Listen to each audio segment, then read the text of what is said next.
Hi guys, welcome back. Nandito tayo ngayon sa Batangas and share ko lang ang natatakbo ng ating Ranger Raptor is 8,300 na.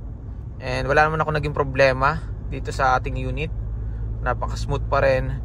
So, yun nga, nagpalit ako ng mugs, naglagay ako ng bed cover, yung top flip and konting decals and mugs. Mugs, nasabi ko na nga pala.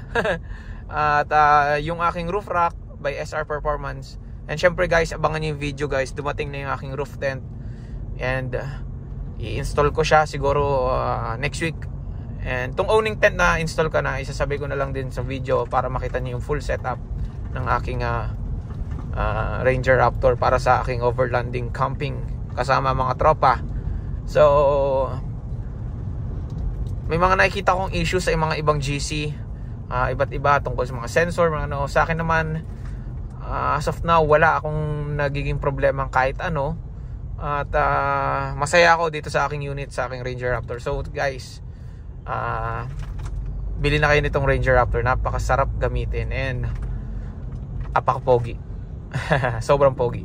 Ayun lang. So drive safe guys always, and abangan nyo lagi yung mga video ko and tungkol yung sa aking mga ina-upload na shorts, yung mga guns that I have. Wait for it.